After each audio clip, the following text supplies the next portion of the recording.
Hey friends, it's Richard, founder of Short-Term Rental University and professional real estate developer. And today I want to give you a quick little video that's super important and it's going to drop directly to your bottom line. The very first thing I want to share with you is some of these trends that I've been predicting since before COVID, before we even heard of COVID, and also at the very beginning of COVID. One of the beautiful things about having this YouTube channel is everything that I've taught is commemorated on YouTube. So all you have to do is take a look at the back history and watch the videos from February and March, the Ask Me Anything, the lives, and you'll realize a lot of the things that I was teaching are coming true. So here we are, we're coming out the other side of COVID, and people are getting more and more vaccines. The J&J vaccine was just approved here in the United States, which is only one shot. And so people are starting to get more and more comfortable and starting to think about their planning and their summer vacations and their winter vacations.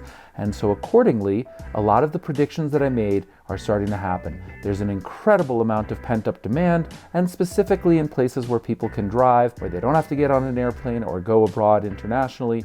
And so if you have a vacation rental in one of these areas, get ready perhaps for the best summer you've ever had, with one exception. I actually think next summer could be even better. So let's take a step back and think about what it is that we need to do. Hopefully you've started to see a lot of reservations coming in, hopefully at record prices. Hopefully you're using dynamic pricing, whether it be Beyond Pricing or Price Labs. And so you're getting increased ADR, average daily rates, because of this increased surge of activity coming to your area. And I'm also hopeful that you have not accepted them all and you have a lot more calendar dates available, because as I've been teaching, the vast majority of reservations are made 30 days or less at the highest rates.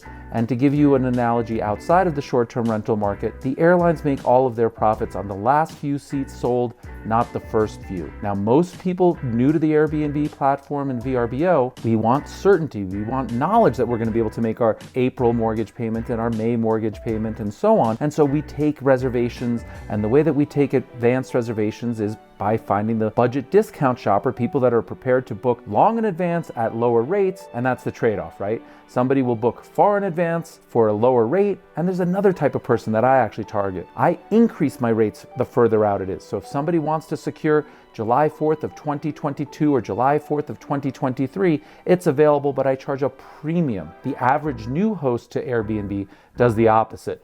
We lower our rates to encourage bookings so that we have comfort, safety, and confidence, otherwise known as certainty, that we can make our mortgage payment. Now, hopefully you still have availability and we can go ahead and do the following. I want you to increase your rates. So if you're using a dynamic engine like Beyond Pricing or Price Labs, increase your base rate for your peak summer months, whatever you have left, and chances are it will clear. We have never seen pent-up demand like this for vacation rental places, whether they be at the lake or the beach or the mountains. It doesn't really matter, but people are really feeling frustrated and eager and excited to get on with their lives and do these incredible experiences with friends and family and relatives and just live again. We're all excited to just go live, and there's very few places that actually have a lot of availability. So if you have availability in your calendar, raise your rates for this summer. Okay, that's pretty straightforward. I've said that in the Facebook group, and you may have even heard that in passing or thought of that. But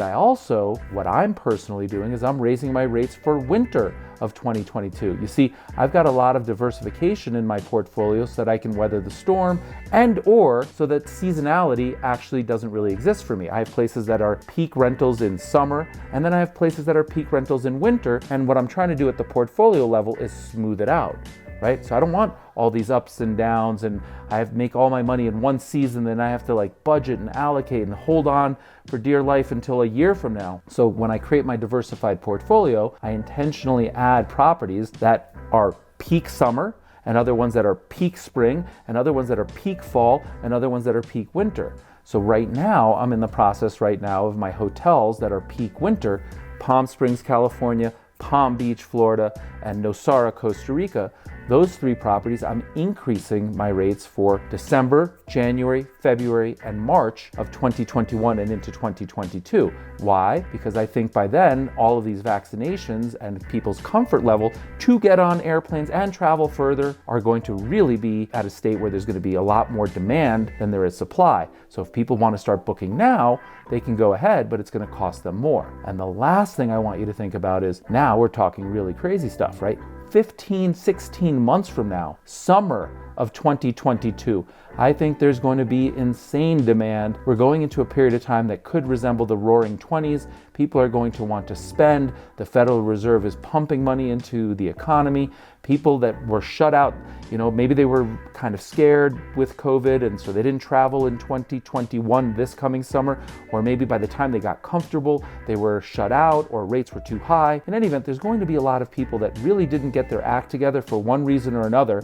And so summer of 2021, maybe they went to their own place, or they just went to like their sister's house and like they just got their family together there. But while they were there, they were saying, next year, we're not going to do this. Next year, let's plan ahead. So let's get on Airbnb while we're at sister's house and book for summer 2022, and let's get that party started now. So knowing that, what do? We increase our rates for summer 2022 now. And here's the beautiful thing, as I've taught, we can always decrease our rates, right? So set them high, set them really high. And I want to give you some real life examples on bookings that I'm making right now, but I want you to set them really, really high, especially when they're far out. If you get bookings, that's fantastic. That's all profit, right? Your costs have not increased whatsoever. Your utilities, your mortgage, the lawn service, nothing has increased. But if you increase your revenue by that much more, all of that excess drops down to your bottom line in the way of profit. And since we are entrepreneurs and profit-minded, that is a fantastic way to grow your business, to grow your savings, to reinvest, and to diversify your holdings. So what does this look like in real life? Let me give you some real-life examples. I've increased my rates for summer 2021 as we speak here. I continue to raise them because I continue to get reservations. Every time I get a reservation, I increase my rates further, and the most recent reservation I got is 85% higher than 2019. Now you might ask, why am I comparing it to 2019? Well, because 2020 is a COVID year and it's going to be affected. It could be positive in your area or negative in your area. But if we just take the COVID effect out altogether and we just compare our average daily rates for 2019 versus summer of 2021, we've removed all of COVID altogether. So 2019 was a normal year.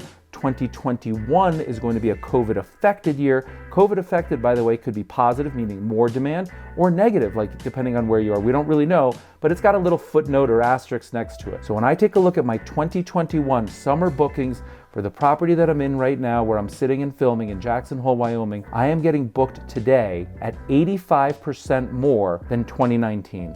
That's how much demand there is. And so what did I do? Immediately after receiving that reservation, I increased my rates. I continue to get more inquiry. I continue to get more bookings. I continue to raise my rates. I think there's a very strong likelihood that we're going to be at 100% or more for 2021 versus summer of 2019. And consequently, I'm also increasing my rates for summer of 2022 because some of the people who wanted to come to Jackson Hole, Wyoming and got shut out and there was no availability, or they postponed their plans and are booking next year, are going to be booking far in advance, and if they're booking my place, at a higher rate. If they don't book my place, or it doesn't clear, or the market doesn't allow for it, that's okay. I have 15 months to lower my rate. I will still be booked for summer of 2022. At what rate? I don't know. But I'll tell you what I'm not doing. I'm not getting picked off. I'm not giving it away. I'm not having somebody book it today at a bargain, because I'm in this for the profit and for the business, and I always deliver more value for my guests than I charge. So the higher the rate, the better my hosting, my hospitality, the cleaning, the communication, right? This isn't about just like taking advantage of people and charging them more. The more that people pay, the more that they expect, and you'll see that in your reviews. So if you charge $500, you better deliver $600 worth of value to earn that 5-star review. If you don't, you're going to get a 4-star or 3-star, and we're seeing that in our Facebook groups where people are saying, hey, are people seeing that as through COVID, I'm getting worse reviews and so on? Well, chances are if you're charging more money and you're not doing more, then people's perceived value is lower and they're going to grade you lower, and that could hurt your business. So 2 things: increase your rates now, do not give it away, do not get picked off, and 2, think about how you can add even more value so that you maintain that 5-star consistency, which is critically important on a go-forward basis. I hope you found this video helpful, instructional, and profitable, because after all, that's what we're all about as entrepreneurs in the short-term rental space. And if you did, here's how you can show me a little bit of love. Like the video and subscribe to the channel, friends. And remember, you heard it here first. The best is yet to come. So let's go.